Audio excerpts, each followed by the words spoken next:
Assalamualaikum warahmatullahi wabarakatuh. Salam dahsyat luar biasa.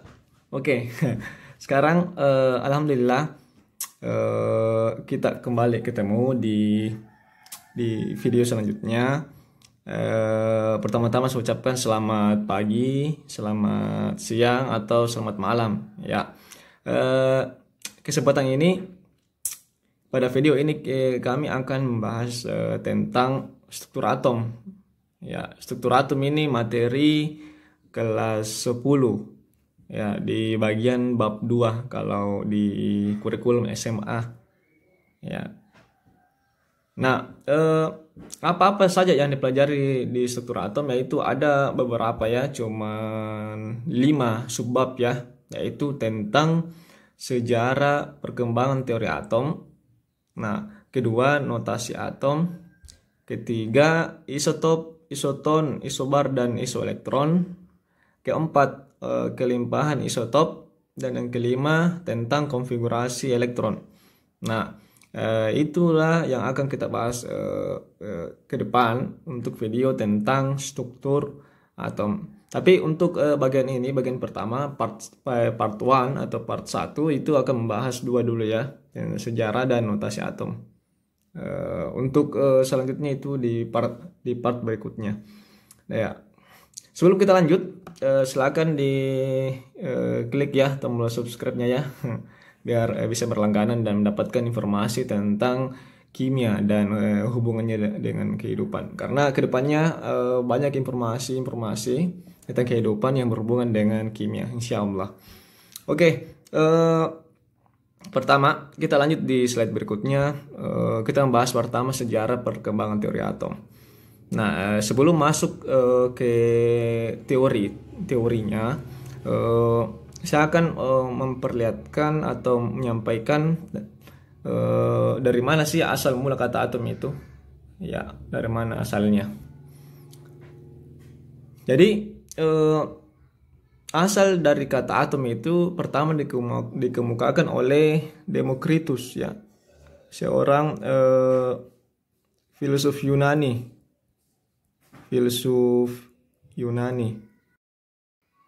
Nah, filsuf Yunani. Nah, tepatnya pada tahun 460 sampai 370 sebelum Masehi. Ini mungkin masa hidupnya ya. Nah, pada saat itu Demokritus mengatakan itu materi tidak dapat dibelah secara terus-menerus. Nah, apa maksudnya? Misalnya saya ambil kertas,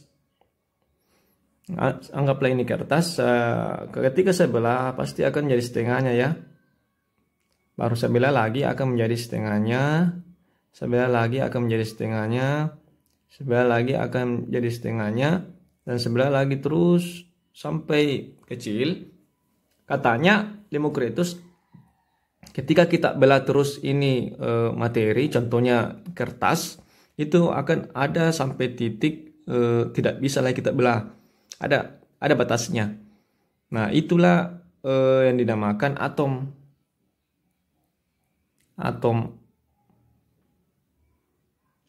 Nah, kata atom ini berasal dari singkatan atau gabungan dari kata A dan tomos ya.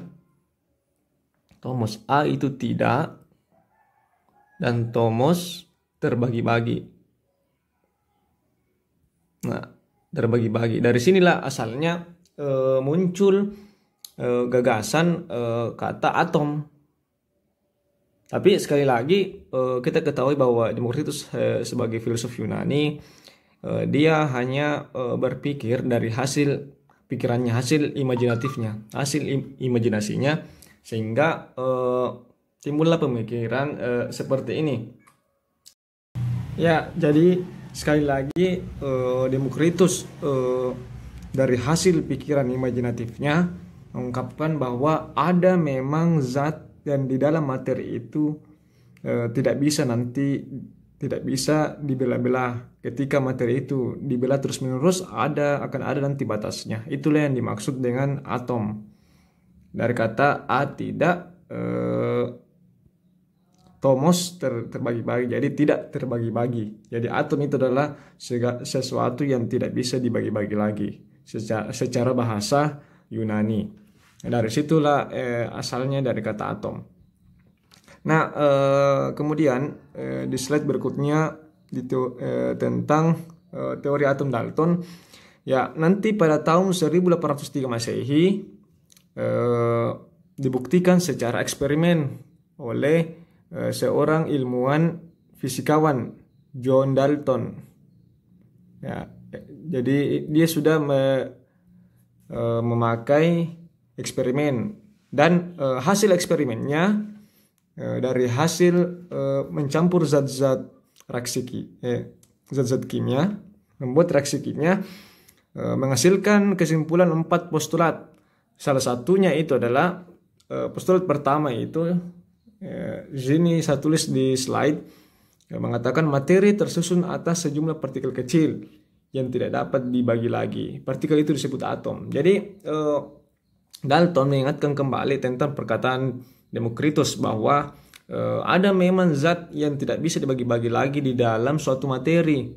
Dia membuktikan secara eksperimen. Pada tahun inilah kembali nama Demokritus kembali diingat. Jadi terbuktilah secara eksperimen bahwa ada memang atom yang disebut atom, sesuatu yang tidak bisa dibagi-bagi. Nah, jadi model atom Dalton secara eksperimen begini ya. Kalau tadi Demokritus sama juga bentuknya, tapi ini masih hasil pikiran imajinatif, masih hasil pikiran pada saat di Dalton, pada tahun 1803 Masehi itu sudah melalui eksperimen. Nah, postulat yang lain, yang kedua, ketiga dan keempat, di situ disebutkan atom-atom satu unsur identik dalam segala hal, baik volume, bentuk maupun massanya, dan berbeda dengan atom-atom penyusun unsur lain. Postulat ketiga, dalam reaksi kimia terjadi penggabungan atau pemisahan atom. Postulat keempat, atom dapat bergabung dengan atom lain untuk membentuk suatu molekul dengan angka perbandingan bulat dan sederhana. Nah, pada kesempatan ini saya tidak terlalu bahas postulat kedua, ketiga, keempat. Nanti kita bahas di video materi selanjutnya. Mungkin materi khusus membahas Dalton. Karena ada beberapa postulat di sini merupakan hukum-hukum tentang bab-bab selanjutnya materi kita nanti ke depan. Kemudian setelah teori atom Dalton mengungkapkan model atomnya secara eksperimen, kemudian Thomson pada tahun 1897 Masehi kembali berhasil menemukan yang namanya elektron. Jadi Thomson ini dari percobaan sinar katode berhasil menemukan elektron di dalam atomnya. Jadi dia menemukan elektron di dalam atom yang bermuatan negatif. Nah, makanya dia mengungkapkan dari hasil eksperimennya, atom terdiri atas materi bermuatan positif yang di dalamnya tersebar elektron seperti roti kismis. Jadi coba perhatikan gambar model atomnya. Jadi waktu di zaman Dalton belum menemukan elektron ya. Dalton belum menemukan elektron. Pada saat di Thomson dia berhasil menemukan elektron yang bermuatan negatif ya. Bahwa ternyata di dalam atom ada lagi partikel yang terkecil yaitu elektron. Nah, katanya ini yang warna merah bermuatan positif sebagai tempatnya ya, wadahnya. Dia bermuatan positif. Nah, sedangkan ini yang tersebar yang warna putih pada gambar slide itu elektron yang tersebar merata. Seperti ya biasa disebut model atomnya Thomson itu seperti roti kismis. Bisa juga kayak semangka lah. Seperti yang kita biasa lihat semangka. Nah, itu biji-biji yang tersebar itu elektronnya. Dan itu yang warna merah adalah bagian dari atom yang bermuatan positif. Ya, jadi kita lihat di slide inilah kurang lebih eksperimen atau percobaan yang dilakukan oleh Thomson sehingga mendapatkan elektron. Ternyata ternyata dalam atom itu ada elektron yang bermuatan negatif. Ya, jadi singkat saja dulu saya jelaskan sedikit. Namanya saja percobaan sinar katoda. Jadi maksudnya ini sinar berasal dari katoda ya. Sinar berasal dari katoda ke anoda, masuk ke medan listrik, dan pada saat masuk di medan listrik itu sinar mengarah ke positif ya. Nah, makanya dia di sinar ini disebut bermuatan negatif karena dia mengarah ke positif. Kan seperti kita ketahui hukum alam semesta, kutub positif akan selalu tarik menarik dengan kutub negatif. Nah, dari situlah diberi nama elektron karena sesuatu yang bermuatan negatif. Untuk membahas lebih dalam mengenai percobaannya, percobaan Thomson nanti saya buatkan khusus videonya yang membahas ini ya. Yang jelas yang perlu kita ketahui bahwa model atom Thomson kayak seperti ini yang digambar di samping kanan bawah. Ya, kemudian pada teori atom Rutherford itu pada tahun 1909 Masehi, melalui percobaan penghamburan sinar alfa, Rutherford berhasil menemukan inti atom yang bermuatan positif ya. Inti atom yang bermuatan positif. Nah, inti atom bermuatan positif. Nah, hasil eksperimennya, Rutherford mengatakan massa atom bermuatan positif dan terkonsentrasi pada bagian pusat atom. Bagian itu disebut inti atom. Jadi hasil eksperimen Rutherford itu selain dari menemukan inti atom yang bermuatan positif, juga menyimpulkan bahwa massa atom itu terkonsentrasi pada intinya. Maksudnya apa adalah semua beratnya massa atom itu ada pada intinya yang di dalam. Ya, kita seperti yang kita lihat di slide ini, ada gambar di sini tentang penghamburan sinar alfa ya. Di sini gambar bagaimana kurang lebih bagaimana percobaan yang dilakukan oleh Rutherford. Jadi dia mencoba pada lempeng emas ya. Lempeng emas otomatis dia pasti memakai unsur emas ya, atau yang diujikan ini adalah atom emas. Nah, ketika seperti kita ketahui bahwa sinar alfa itu bermuatan positif ya. Ketika ini sinarnya dipancarkan ke logam emas. Nah, kita lihat di sini hasilnya ada yang dipantulkan, ada yang lolos, dan ada yang dipantulkan. Ini yang dipantulkan ya.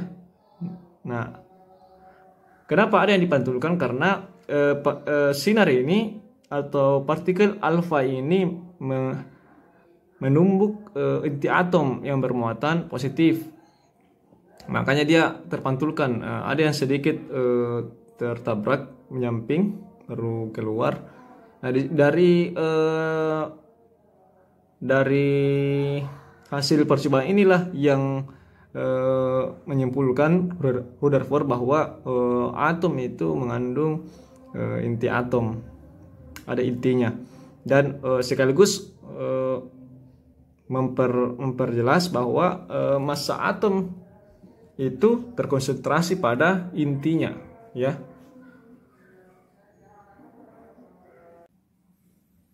Ya, jadi model atom Rutherford itu seperti yang kita lihat di slide ini, inti atom berada di tengah, yang warna merah ini yang disebut nukleus.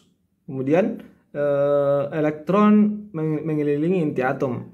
Biasanya disebut seperti sistem tata surya ya, sebagaimana bumi mengelilingi matahari. Jadi matahari sebagai intinya, bumi itu Merkurius, Mars itu yang planet-planet itu sebagai elektron yang mengelilingi matahari. Nah, kemudian kelemahan dari Rutherford ini adalah karena Rutherford belum bisa menjelaskan kenapa elektron tidak menempel ke inti. Tidak menempel ke inti karena kita ketahui bahwa elektron bermuatan negatif sedangkan inti atom bermuatan positif. Harusnya secara hukum fisika ketika seiring berjalannya waktu elektron mengelilingi inti atom, harusnya pada waktu tertentu akan sampai pada inti atom, tapi faktanya tidak. Disitulah Rutherford belum bisa menjelaskan kenapa bisa elektron tidak sampai ke inti atom. Nah, selanjutnya kita masuk ke teori atom Bohr, ya, yaitu tepatnya pada tahun 1913 Masehi. Nah, Bohr ini mengamati spektrum atom. Dia mengamati spektrum atom, khususnya spektrum atom hidrogen, ya. Di sini di gambar ada di sini tabung sumber gas hidrogen. Jadi mengamati spektrum atom dan menghasilkan juga beberapa postulat. Cuma postulat yang saya bahas pada yang berhubungan dengan materi ini adalah tentang postulatnya, yaitu dia mengatakan elektron mengelilingi inti atom pada orbit tertentu. Ya, jadi ada kata orbit. Ya, apa maksudnya? Jadi Bohr ini pada teori atom Bohr dia berhasil menemukan yang namanya kulit atom, ya, kulit atom. Nah, seperti yang sebelumnya teori atom Rutherford, di sini dia tidak bisa menjelaskan kenapa elektron tidak menempel ke inti. Nah, di sini Rutherford belum bisa menjelaskan kenapa bisa, sedangkan harusnya elektron akan menabrak inti karena elektron bermuatan negatif dan inti atom bermuatan positif. Nah, Bohr berhasil menjelaskan masalah itu. Kenapa elektron tidak sampai ke kulit atom? Karena ada orbitnya atau ada kulit atom ditemukan. Makanya elektron tidak menempel ke inti atom. Tetap memang ada gaya tarik-menarik antara inti atom dengan elektron. Cuman terhalangi oleh kulit atom. Ya, jadi kulit atom sama juga. Kalau saya bilang kulit atom atau bisa juga lintasan, ya, lintasan elektron. Ya, jadi di lintasan inilah atau di kulit inilah elektron bergerak mengelilingi inti atom. Sama, ya, kalau saya bilang kulit. Jadi kalau saya bilang kulit atom, saya juga bilang lintasan elektron, sama, ya. Biasa juga di soal dia mengatakan tingkat energi. Ini sama, ini maksudnya, ya. Tingkat energi. Nah, jadi silakan diperhatikan di slide ini model atom Bohr. Jadi beginilah dia modelnya, ya.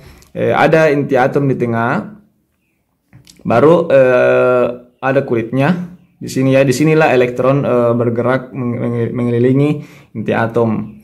Nah, di sini juga dia jelaskan elektron juga bisa berpindah-pindah dari kulit keluar ke kulit dalam atau dari kulit dalam keluar. Nah, kalau dia elektron itu berpindah dari kulit luar ke dalam, dia kata Bohr dia melepaskan energi. Sedangkan kalau elektron itu berpindah dari kulit dalam keluar, dia menarik energi. Nah, ya, kalau dia sekali lagi, kalau dia elektron itu berpindah dari dalam keluar, dia membutuhkan energi atau dia menarik energi dari luar. Nah, kemudian kita lihat di sini gambarnya. Jadi saya tidak terlalu bahas, ya, bagaimana percobaannya, karena inti dari materi adalah yang penting kita ketahui dulu bagaimana model atomnya, mulai dari Dalton tadi, Rutherford, Thomson, dan ini sampai ke Bohr, ya. Jadi beginilah kurang lebih skemanya. spektrum atom atau spektrum hidrogen, secara khusus atom hidrogen yang dia bahas. Ya, setelah teori atom Bohr kita memasuki teori atom yang sekarang, yang berlaku sekarang ya, yang belum terbantahkan sampai sekarang, yaitu teori atom mekanika kuantum. Nah, pada teori atom mekanika kuantum ini ada 3 ilmuwan yang berperan di situ. Dia secara terpisah melakukan eksperimen, dan ini hasilnya ya. Pertama itu Prince Louis de Broglie pada tahun 1924 Masehi. Jadi ini tahun Masehi ya. Hasil eksperimennya, dia mendapatkan bahwa cahaya dapat berperilaku sebagai materi dan dapat berperilaku sebagai gelombang. Ya, jadi maksudnya gelombang ya. Cahaya dapat berperilaku sebagai materi dan dapat berperilaku sebagai gelombang. Jadi maksudnya di sini adalah ada bagian materi yang terkecil, yaitu seperti elektron misalnya. Jadi elektron itu berperilaku, dia juga sebagai materi, dia juga sebagai gelombang. Maksudnya dia bergerak seperti gelombang begini nanti. Ya, jadi gerakan elektron ini tidak lurus ya, yang seperti diungkapkan Bohr. Ini yang lurus, ini gerakannya ya. Ini gerakannya yang lurus begini, tidak ya. Setelah dia amati lebih lanjut, ternyata itu kalau partikel yang terkecil itu pasti gerakannya tidak lurus, karena ringan sekali, makanya dia pasti berbelok-belok seperti gelombang. Nah, gitu. Contohnya pada elektron. Jadi jika ada materi yang ringan atau zat-zat yang ringan sekali, pasti dia gerakannya tidak bisa lurus. Dia pasti berbelok-belok seperti gelombang. Nah, makanya diambilin tadi contohnya elektron misalnya. Kemudian Erwin Schrödinger yaitu mengatakan menerapkan kalau Erwin ini dia menerapkan konsep matematika untuk mengungkap model atom yang dinamakan model atom mekanika kuantum. Jadi beginilah model atom mekanika kuantum. Jadi di sini elektron bergerak seperti gelombang ya, bergerak seperti gelombang. Di sini inti atom. Dan agak berbeda memang. Ya, kemudian Werner Heisenberg pada 1927 Masehi mengungkapkan tidak mungkin menentukan kecepatan dan posisi elektron secara bersamaan, tetapi yang dapat ditentukan hanyalah kebolehjadian menemukan elektron pada jarak tertentu dari inti. Nah, jadi pada Werner Heisenberg ini, jadi nanti kita pada teori mekanika kuantum kita untuk mengetahui kebolehjadian elektron itu kita harus menentukan yang namanya bilangan kuantum. Bilangan kuantum. Nah, nanti kita bahas di part selanjutnya. Yang jelas pada kesempatan ini yang poin penting yang saya sampaikan adalah bagaimana model atom teori mekanika kuantum. Ya, kayak begini modelnya. Nah, kemudian konsep matematis untuk mengungkap bagaimana konsep matematisnya dari Erwin, saya lupa tadi jelaskan. Nanti saya jelaskan di deskripsi yang membahas khusus tentang teori mekanika kuantum. Nah, setelah itu kita masuk di kesimpulan. Kesimpulannya ini ya. Jadi silakan diperhatikan model atom dari awal, model atom Dalton, model atom Thomson. Jadi seiring dengan berkembangnya ilmu pengetahuan dan teknologi, sehingga model atom berubah-ubah ya, berubah-ubah. Penelitian hasil dari penelitian lebih lanjut, dan inilah yang sekarang yang berlaku ya, yang belum sampai sekarang belum terbantahkan model atom mekanika kuantum. Nah, jadi kesimpulan dari struktur atom ini adalah, jadi di dalam atom itu ada kulit, ada dua bagian ya, ada bagian kulit dan ada bagian inti atom.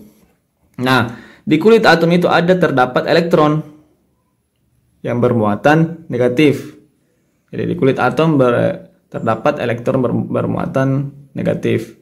Kemudian di dalam inti atom ada dua lagi partikel terkecil, yaitu proton dan neutron. Ya, elektron bermuatan negatif, proton bermuatan positif, dan neutron bermuatan netral. Nah, jadi poin penting yang saya sampaikan pada kesempatan ini, video ini khusus part 1 tentang struktur atom itu adalah model-modelnya. Yang penting kita bisa tahu dulu model-model atomnya. Untuk lebih lanjut untuk membahas kenapa bisa begini modelnya, nanti saya simpan di deskripsi. Saya pisah-pisahkan membahas masing-masing ini teori-teori atom dan lanjut juga bagaimana bisa menemukan menemukan elektron, proton dan neutron. Yang jelas kesimpulan dari atom itu ya masih ada lagi partikel yang terdapat dalam atom.